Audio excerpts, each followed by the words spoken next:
पर वापस लौटते हैं और बात शराब घोटाले की। इस मामले में एसीबी की कार्रवाई लगातार जारी है। बुधवार देर शाम गिरफ्तार 3 आरोपियों को आज कोर्ट में पेश किया गया। थोड़ी देर पहले तीनों को लेकर मेडिकल की टीम एसीबी कार्यालय पहुंची थी, जहां इनके स्वास्थ्य की जांच की गई। इसके बाद कोर्ट में इन्हें पेश किया गया। इस मामले में एसीबी ने 13 लोगों को नामजद आरोपी बनाया है, जिसमें से 5 आरोपी अब तक गिरफ्तार हुए हैं। सभी से एक-एक कर पूछताछ की जा रही है। आरोप है कि इन लोगों ने अपने पद का दुरुपयोग करते हुए सरकार के राजस्व को नुकसान पहुंचाया। करीब 100 करोड़ के घोटाले का अनुमान है। तो ये तस्वीर आपको दिखा रहे हैं, जहां एसीबी की जो टीम है वो लगातार एक्शन में दिखाई दे रही है। और थोड़ी देर पहले तीनों को लेकर के मेडिकल की टीम जो है एसीबी कार्यालय पहुंची थी, जहां इनके स्वास्थ्य की जांच की गई और इसके बाद कोर्ट में पेश किया गया। इस मामले में एसीबी ने 13 लोगों को नामजद आरोपी बनाया है, जिसमें से 5 आरोपी अब तक गिरफ्तार किए जा चुके हैं। तो 3 आरोपियों को कोर्ट में पेश किया गया है। शराब घोटाले में एसीबी लगातार एक्शन में है। ओम प्रकाश हमारे साथ न्यूज 18 संवाददाता जुड़ गए हैं। ओम प्रकाश, कोर्ट ने इन आरोपियों की पेशी की गई, अभी आपके पास अपडेट क्या है इस मामले को लेकर? फिलहाल कोर्ट में इस वक्त उन्हें लाया गया है, तमाम 3 आरोपियों को, जिसमें कि वर्तमान में सुधीर कुमार दास, जो कि वर्तमान में डीसीएल के जो फाइनेंस हैं और जीएम है, उन्हें, और पूर्व जो जीएम थे फाइनेंस उन्हें, और साथ में नीरज कुमार सिंह, जो कि एजेंसी के जो शराब मैन पावर एजेंसी के लोकल कर्मी है, उन तीनों को कल गिरफ्तार किया गया था, जिसके बाद आज कोर्ट में पेश किया जा रहा है। फिलहाल बता दें कि कोर्ट प्रोसीजर किया जा रहा है। यहाँ पर तमाम आरोपियों की जानकारी जो है वो कोर्ट की दी जा रही है, जिसके बाद मामले में सुनवाई के बाद अब इन्हें न्यायिक हिरासत में भेजे जाने की उम्मीद जो है वो की जा सकती है। फिलहाल तमाम आरोपियों को यहाँ पर कोर्ट में पेश किया जा रहा है। वहीं इन तीनों पर ये आरोप लगे हैं कि इनके द्वारा जो है कहीं ना कहीं इस पूरे मामले की जानकारी इन सभी को थी। नीरज कुमार सिंह के द्वारा जो है वो फर्जी बैंक गारंटी बनाई गई थी और इस आरोप में नीरज कुमार सिंह को गिरफ्तार किया गया है। वहीं दूसरी तरफ जीएम फाइनेंस जो है, जो सुधीर कुमार दास और सुधीर कुमार, दोनों की भी संलिप्तता इस पूरे मामले में सामने आई है और इसी आधार पर इन दोनों को भी गिरफ्तार किया गया है। बता दें कि इससे पूर्व जो वरीय आईएएस विनय कुमार चौबे और जो संयुक्त उत्पाद आयुक्त थे गजेंद्र सिंह, उन दोनों की गिरफ्तारी भी मंगलवार को हुई थी और उसके बाद ये 3 और गिरफ्तारियां जो हैं वो बुधवार को हुई है। तो अब देखना होगा कि इस पूरे मामले में 13 आरोपी हैं, 5 की गिरफ्तारी हो चुकी है तथा अन्य लोगों से भी पूछताछ का सिलसिला इस वक्त एसीबी में जारी है। चलिए, शुक्रिया ओम प्रकाश इस अपडेट के लिए आपका। आज प्रधानमंत्री नरेंद्र मोदी ने झारखंड को 3 हाईटेक रेलवे स्टेशन की सौगात दी। अमृत भारत योजना के तहत खूंटी, साहिबगंज और देवघर के एक-एक स्टेशन का कायाकल्प किया गया है, जिसका राजस्थान के बीकानेर से वीडियो कॉन्फ्रेंसिंग के जरिए पीएम मोदी ने उद्घाटन किया। स्टेशन पर यात्री सुविधा बढ़ाई गई है ताकि रेलवे का सफर और आरामदायक बन सके। रांची रेल मंडल के गोविंदपुर रेलवे स्टेशन को अमृत भारत योजना के तहत 6 करोड़ 65 लाख की लागत से कायाकल्प किया गया है। अमृत भारत योजना के तहत दूसरा स्टेशन देवघर में आसनसोल डिवीजन का शंकरपुर स्टेशन है। यहां भी करोड़ों की राशि खर्च कर मॉडल स्टेशन बनाया गया है। तीसरा स्टेशन साहिबगंज का राजमहल रेलवे स्टेशन है, जो पूरी तरह नए लुक के साथ लोगों का स्वागत करने के लिए तैयार है। करीब 7 करोड़ की लागत से स्टेशन पर आधुनिक सुविधाएं मौजूद हैं, जो रेल यात्रियों को बेहतर सफर का अनुभव देगा।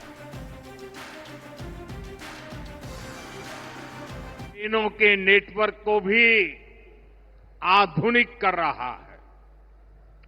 ये वंदे भारत ट्रेनें, अमृत भारत ट्रेनें, नमो भारत ट्रेनें, ये देश की नई गति और नई प्रगति को दर्शाती है।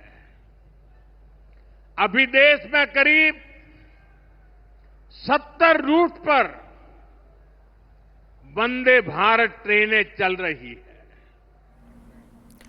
खूंटी के गोविंदपुर रोड रेलवे स्टेशन के उद्घाटन के मौके पर पूर्व केंद्रीय मंत्री अर्जुन मुंडा, मंत्री दीपक बिरवा, पूर्व स्थानीय विधायक सुदीप गुड़िया मौजूद रहे।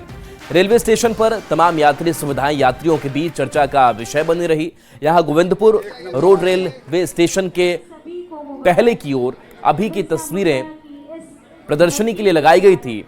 गोविंदपुर रोड रेलवे स्टेशन का अमृत भारत योजना के तहत 6.65 करोड़ रुपए से ज्यादा की लागत से कायाकल्प किया गया है।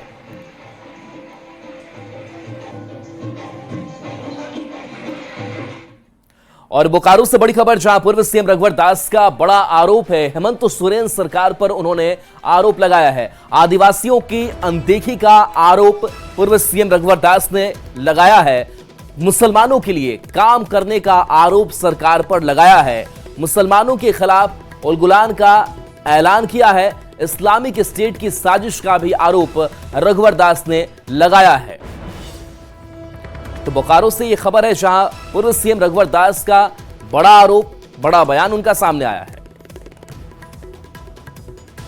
तो सोच समझकर झारखंड के आदिवासी ने अबुआ राज, अपना राज आदिवासी मुख्यमंत्री के लिए वोट दिया था।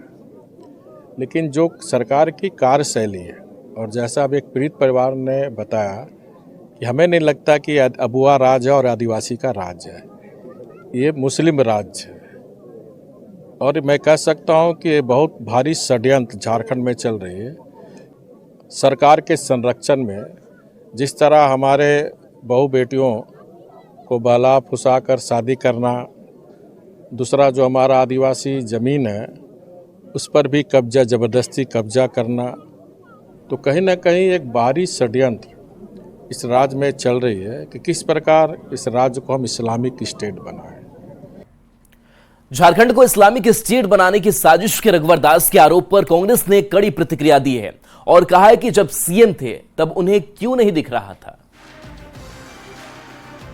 दास जी जब इस राज्य के मुख्यमंत्री हुआ करते थे तब उनको यह क्यों नहीं समझ में आई कि यह राज्य इस्लामिक राज्य हो रहा है। हमें यह लगता है कि सत्ता से हटने के बाद विपरीत जनादेश का इतना विपरीत प्रभाव इन लोगों के ऊपर, भारतीय जनता पार्टी के नेताओं के ऊपर पड़ा है कि अब ये क्या बोल रहे हैं इन्हें खुद पता नहीं रहता। पूर्व सीएम रघुवर दास बुधवार को बोकारो के आदिवासी इलाके में पहुंचे थे। यहां उन्होंने खाट पर बैठकर आदिवासियों की समस्याओं को सुना। गोमिया प्रखंड के ललपनिया के अय्यर गांव के आदिवासियों ने आरोप लगाया कि उनकी जमीन पर मुसलमानों ने कब्जा कर लिया है और उस पर उनका अबुआ आवास बन रहा है। विरोध करने पर उनके साथ मारपीट करते हैं। लिखित शिकायत के बाद भी पुलिस कार्रवाई नहीं कर रही है। वाला ने वहाँ कम मना करने के लिए बंद दिया है, तो काम क्यों शुरू कर रहा है। तो लेडीज लोग चल गई मना करने। जब मना करने चल गए तो वहाँ मियाँ लोग आ गया एकदम दौड़ के मारने धोने के लिए। लेडीज लोग थी तो लेडीज लोग के साथ पूरा हाथापाई हुआ। किसी का बाल खींचा, किसी का साड़ी खींचा, किसी का ब्लाउज फाड़ दिया। प्रशासन हमने सभी जगह कंट्रोला, लेकिन अभी तक हमारा प्रशासन हमारे खिलाफ कोई एक्शन नहीं लिया। बहल लोग हमने के रायती जमीन में जो सब घर बनाए रहा थे, तो हम मना कर गए लिए। तो हमने बोली कि क्या तो हमने रायती जमीन लगाया, काहे तुम घर बनाए रहा से नहीं बने देव। तो तक उसके बाद बोले लगल तुम ये बोल रहे जोला बोल रहे कि ना काहे तुम के हमनी के लगाए, हमनी बनाइब। मांझी सब कहाँ से आल ही तुम हमनी के मना करे लगल हैं, जो जहाँ जेबी तहाँ तुम जो, मगर हमनी घर बनाइब। देश से गद्दारी के आरोप में गिरफ्तार ज्योति मल्होत्रा को लेकर गोड्डा सांसद निशिकांत दुबे ने कहा है कि सरकार इस मामले की गंभीरता से जांच कर रही है। निशिकांत दुबे ने बताया कि कई कंटेंट क्रिएटर को विदेशों से पैसा आ रहा है, सरकार उसकी भी जांच कर रही है और इस मामले में जो भी दोषी पाए जाएंगे उनके खिलाफ कार्रवाई होगी। 3 साल में यूट्यूब ने 21,000 करोड़ रुपया भारत में मीडिया कंटेंट क्रिएटर्स को दिया। वो कौन सा पैसा है, विज्ञापन कौन दे रहा है, फंड कौन कर रहा है, घूम किसके पैसे से रहे हो। या आप जैसे पत्रकारों के लिए भी है कि दिन रात जो है चक्कर काटते हैं तो लगता है कि हमको 30,000 मिल रहा है, 40,000 मिल रहा है, 1 लाख मिल रहा है, 2 लाख मिल रहा है। इससे ज्यादा तो पत्रकार को मिलता नहीं पैसा। पत्रकार आज भी ईमानदारी से काम करते हैं, लेकिन ये सब जो काम करते हैं वो समाज को और देश को तोड़ने का काम कर रहा है। और पाकिस्तान और विदेश की जो साजिश है, जो यहाँ अलग अलग एजेंसियां एक्टिव हैं, उनके पेरोल पर वो काम करते हैं। इन सबों पर लगाम लगाने की बात है। हमारी कमिटीज को देखिए और मैं सरकार से ज्योति मल्होत्रा के बाद यही आग्रह है। 15 जुलाई से शुरू हो रहे विश्व प्रसिद्ध सावन मेले की तैयारी तेज हो गई है। 1 महीने तक मेले में आने वाले देश विदेश के लाखों श्रद्धालुओं के स्वास्थ्य का ख्याल राज्य सरकार रखेगी। स्वास्थ्य मंत्री इरफान अंसारी ने कहा कि मेले में आने वाले सभी श्रद्धालुओं के स्वास्थ्य के लिए विशेष व्यवस्था हो रही है। श्रद्धालुओं का इलाज, दवा, हर तरह की जांच सब पूरी तरह से निःशुल्क होगा। उन्होंने निर्देश दिया है लिया है कि सभी श्रद्धालुओं के लिए विशेष व्यवस्था हम करने जा रहे हैं। बेहतर व्यवस्था हम देंगे, वहाँ दवाई मुफ्त में देंगे, इलाज मुफ्त करेंगे, और यदि कोई कैजुअलिटी हो गई दूसरे राज्यों से अगर कोई श्रद्धालु आते हैं, अगर खुदा न खास्ता कोई प्रॉब्लम हो जाए तो सारा इलाज का खर्चा हमारी सरकार बेयर करेगी, बेयर करेगी। झारखंड सरकार के सभी मंत्री धीरे धीरे सरकारी आवास में शिफ्ट कर रहे हैं। 23 मई को श्रम मंत्री संजय प्रसाद यादव भी अपने आवास में शिफ्ट कर जाएंगे। आवास संख्या 11 संजय यादव को अलॉट किया गया है। मंत्री जी का बंगला हाईटेक सुविधा से लैस है। आवास के आगे और पीछे के हिस्से में गार्डन बनवाया गया है। इसके साथ ही 2 मंजिला इमारत में लिफ्ट की सुविधा भी दी गई है। पूरे आवास में सेंट्रलाइज्ड एसी है और इस आवास का पर्दा रिमोट से खुलता है और बंद होता है। मंत्री संजय यादव के बेटे की माने तो ये आवास गुड्डा की जनता की वजह से है और हमेशा जनता के लिए खुला रहेगा। अधिक जानकारी दे रहे हैं संवाददाता गौरव झा। झारखंड सरकार के नवनिर्वाचित सभी मंत्री धीरे धीरे मंत्री आवास में शिफ्ट करने लग गए हैं। संजय प्रसाद यादव भी आगामी कुछ दिनों में रांची और धुरवा स्थित जो सरकारी आवास है, जुटको द्वारा जो निर्मित आवास है, जिसकी चर्चा सबोर हुई है। कहा जा रहा है कि हाईटेक फैसिलिटी के साथ इस भवन का निर्माण कराया गया है। कई हाईटेक फैसिलिटीज में लगाए गए हैं।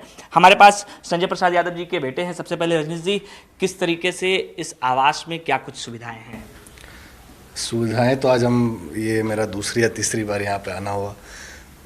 कुल मिला के तो सारा सुविधा है यहाँ पे। अगर क्षेत्र से भी लोग आए तो सभी के लिए जगह बना हुआ है और ऑफिस के लिए भी है, ऊपर रूम भी बना हुआ है। और कब शिफ्ट करने की तैयारी? 23 को गृह प्रवेश है यहाँ पे। संजय प्रसाद यादव इसमें शिफ्ट करेंगे। हम थोड़ा अंदर भी चलते हैं और आपको दिखाते हैं कि किस तरीके से नया जो आवास है वो यहाँ बनाया गया। 2 मंजिला ये आवास है, इसमें लिफ्ट भी लगाए गए हैं। जी, एक लिफ्ट भी है घर के अंदर, जो एक अंदर में लिफ्ट दिया गया। 2 तल्ले का मकान है। ऊपर भी मेन रूम, मास्टर बेडरूम सब ऊपर में, और नीचे जो है अगर ऑफिस के लिए यूज़ कर सके तो नीचे ऑफिस भी है, और फिर क्षेत्र से आए लोगों के लिए भी अलग से कंपार्टमेंट, और घर के अंदर भी काफ़ी जगह है। जगह की कमी नहीं। एक बार थोड़ा उधर भी दिखाइए आप, तब तक आप हमें बताइए रजनीश जी, और क्या कुछ सुविधाएं? नए घर, पुराना घर मिस करेंगे, ये घर अच्छा लगेगा? पुराना घर, चूँकि देखिए उस घर की बात अलग थी, क्योंकि उस समय जब पापा पिछली बार विधायक बने थे, उस समय जो सरकारी आवास था वो आवास हम लोग 14 साल उस आवास में रहे थे, सरकारी आवास में, और सारा स्कूलिंग जो हम लोग का पूरा बचपना बीता उसी आवास में बीता। तो उस घर का तो बात अलग था।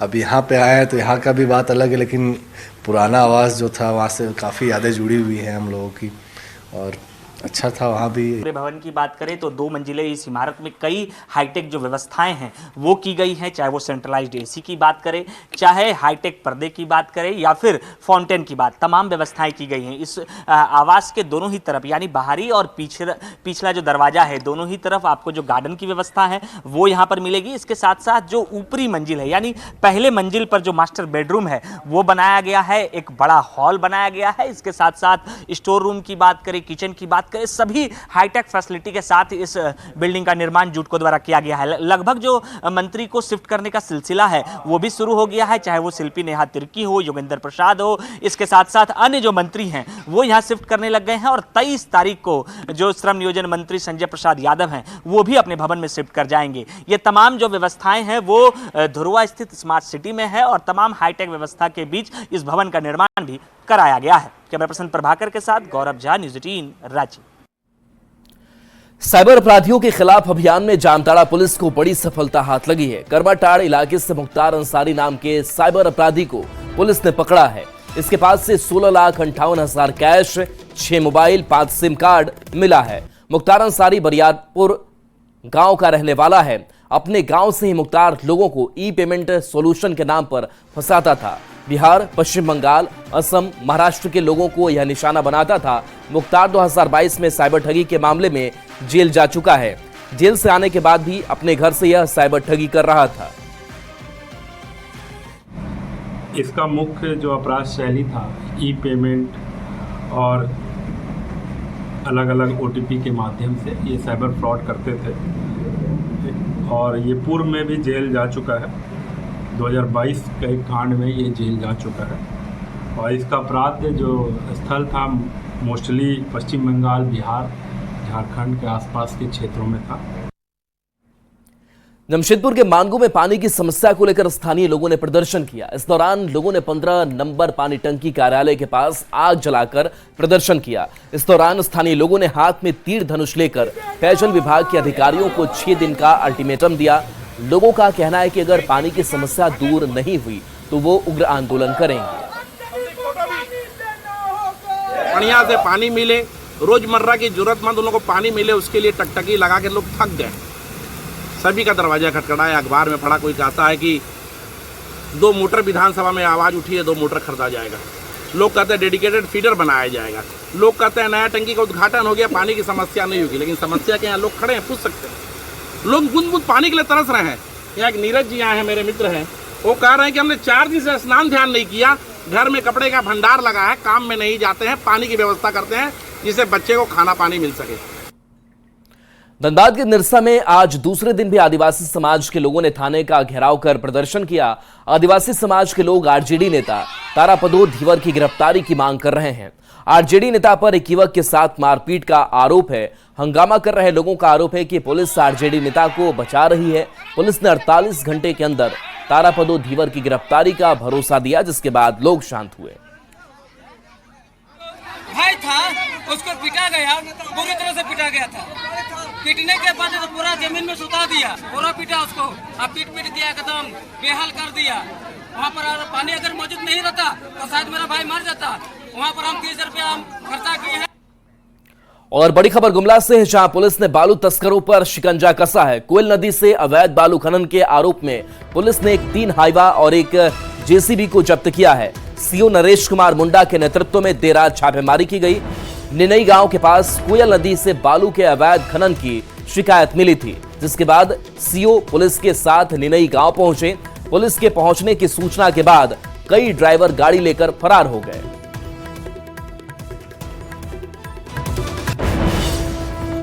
खबर जमशेदपुर से है, जहां अतिक्रमण के खिलाफ प्रशासन ने कड़ा एक्शन लिया है। डीसी ने सभी सीओ को साफ निर्देश दिया है कि अतिक्रमण करने वालों की पहचान की जाए और उनके खिलाफ कार्रवाई की जाए। हर 15 दिन पर कार्रवाई की समीक्षा की जाएगी। अतिक्रमण कर बनाए गए मकान को तोड़ने में जो खर्च आएगा वो भी अतिक्रमण करने वालों से वसूला जाएगा। अतिक्रमण करने वाले सरकारी कर्मचारी पर भी कड़ा एक्शन लिया जाएगा। अध्यक्षता में महीने में 2 बार हम लोग ने बैठक करने का निर्देश दिया है, जिसमें चाहे वो टाटा लीज जमीन हो या फिर कोई भी जमीन हो जहां पर सरकारी जमीन पर अतिक्रमण दिखाई दे रहा है, उस पर त्वरित कार्रवाई करने का निर्देश दिया है। साथ ही साथ सीओज को और कर्मचारियों को भी सख्त निर्देश दिए गए हैं कि अगर कहीं पे भी सरकारी जमीन का अतिक्रमण पाया जाता है तो उस पर सख्त से सख्त कार्रवाई करनी। अब बात हाथियों के आतंक की। गिरिडीह जिले में हाथियों का आतंक जारी है। सरिया प्रखंड के नावाडी गांव और कावडिया टोला में हाथियों का झुंड उत्पात मचा रहा है। कई एकड़ में लगी मक्के और सब्जी की फसल को हाथियों ने रौंद दिया है। कई घरों की खिड़की और दरवाजे को भी हाथियों ने तोड़ दिया। जंगली हाथियों के गांव में आ जाने से गांव वाले दहशत में हैं और रात भर जगकर पहरा दे रहे हैं। परेशान गांव वालों ने सरकार से हाथियों को भगाने और हाथियों से हुए नुकसान के लिए मुआवजे की मांग की है। अरे बड़ा का बम ना किया मेरे पास रे दीपकवा बम ना की नष्ट कर दिया है। हाथी 4 ठो था, 2 बड़ा 2 छोटा। मकई उकई सब खा पी के आया इधर घरवा तरफ। वहाँ 3 खिड़की उखाड़ के फेंका है। अनाज था, आलू था, गाय को खिलाने वाला अनाज था, आटा था, चावल, ये सब बर्बाद कर दिया।